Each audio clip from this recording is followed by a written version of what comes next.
नमस्कार, आप देख रहे हैं डॉक्टर साहिब, आपके साथ मैं हूं मुस्कान। दर्शकों, आज के इस एपिसोड में हम बात करेंगे आईबीएस के बारे में।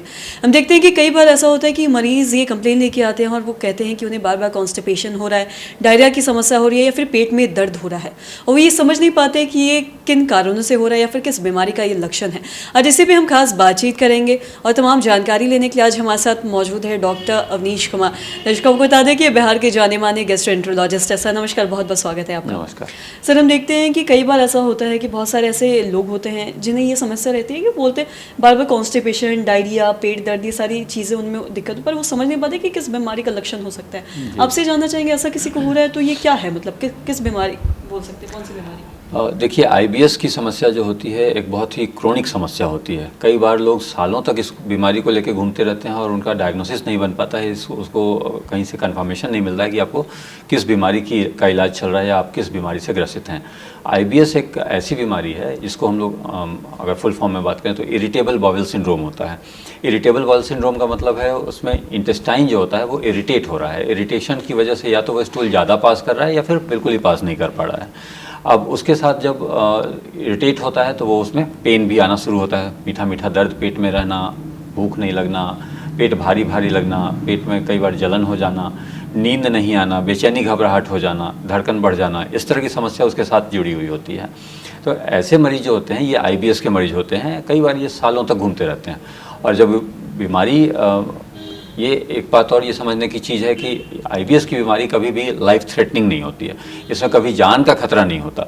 ये हमेशा आपको परेशान करके रखेगा, आपको आपकी प्रोडक्टिविटी को कम कर देता है, आपका जो काम करने की एबिलिटी होती है उसको कम कर देता है। इसकी वजह से आपको किसी काम में मन ही नहीं लगेगा, आपको नींद नहीं पूरी हो रही है तो आप कुछ कर नहीं पा रहे हैं ठीक से। तो ये बहुत ज़रूरी है कि आपको आईबीएस है तो वो किस तरह का है, वो डायरिया टाइप का है या फिर कॉन्स्टिपेशन टाइप का है, पहले ये क्लियर किया जाए। पेन प्रिडोमिनेंट है कि नहीं है ये देखा जाए, पेन उसमें है कि नहीं। उसके साथ आपको कुछ साइकोलॉजिकल प्रॉब्लम तो नहीं आ रही है, नींद आ रही है कि नहीं, बेचैनी घबराहट तो नहीं हो रही है, पूरे शरीर में जलन तो नहीं हो रही है, पूरे शरीर में दर्द तो नहीं हो रही है। ये सारी चीज़ों का भी ध्यान रखना ज़रूरी है। अगर ये सारी समस्याएँ आपके साथ हैं तो आप आईबीएस के मरीज़ हैं और आपको उसका एक प्रॉपर इलाज कराना है और इसका ट्रीटमेंट भी लंबा चलता है। उसको ग्रेजुअली ट्रीटमेंट को रिड्यूस करना होता है। अगर आपने 1 महीने की दवा ली और आपको बेहतर फील होने लग गया, आपको आराम हो गया, आपने दवाइयाँ बंद कर दी, तो बीमारी वापस आती है, लौट के आती है, रिकरेंस होता है।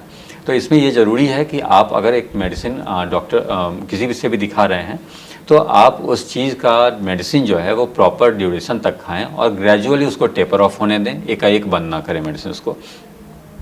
इसके साथ ये ज़रूरी है कि अगर साइकोलॉजिकल कुछ इशू चल रहा है, जैसे नींद नहीं आ रही है, कुछ बेचैनी घबराहट हो रही है, धड़कन बढ़ जा रहा है, तो उसका भी एक प्रॉपर इलाज होना बहुत ज़रूरी है। कई बार क्या होता है कि आईबीएस का ट्रीटमेंट तो कर रहे हैं लेकिन उसके साथ जो साइकोलॉजिकल पार्ट एसोसिएटेड है वो ट्रीट नहीं हो पाया, तो सिम्टम्स रिजॉल्व नहीं होते पूरी तरह से। तो ये दोनों चीज़ों का ध्यान देना बहुत ज़रूरी है।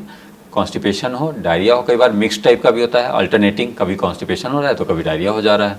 तो ये दोनों चीज़ें तीनों चीज़ें एक ही बीमारी के उसमें आती हैं, अंदर आती हैं और इन सब का एक प्रॉपर इलाज संभव हो सकता है जी, और साथ ही आपने कॉन्स्टिपेशन की भी हमने शुरुआत में बात की है, तो हम कई बार ऐसा देखते हैं बहुत सारे ऐसे लोग हैं जो कॉन्स्टिपेशन से भी जूझ रहे हैं। बाकी ये आईबीएस की बात को अगर अलग हटा के देखें, सिर्फ कॉन्स्टिपेशन की बात करें तो कॉन्स्टिपेशन होने का कारण क्या हो सकता है? देखिए, एक कंडीशन क्रोनिक कॉन्स्टिपेशन है और एक्यूट कॉन्स्टिपेशन, दो तरह से होता है। एक्यूट कॉन्स्टिपेशन मतलब मुझे 1 हफ्ते से स्टूल नहीं पास हो रहा है, तो वो एक अलग कंडीशन हो गई।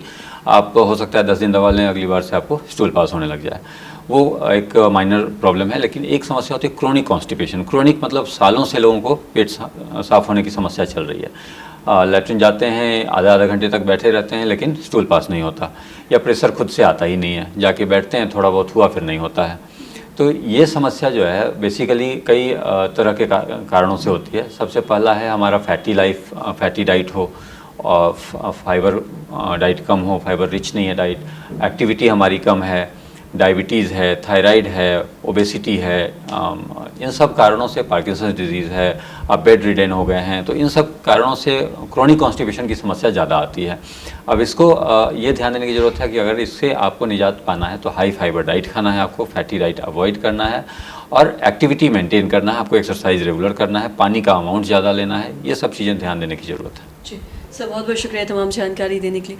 तो आशा करते हैं दर्शकों की जो तमाम जानकारी है आपके लिए लाभदायक रही हो। तो आज की इस वीडियो में इतना ही। अगर आपने अब तक हमारे चैनल को सब्सक्राइब नहीं किया तो तुरंत कर ले, साथ ही हमारे फेसबुक पेज को लाइक करें। वीडियो देखने के लिए आपका धन्यवाद।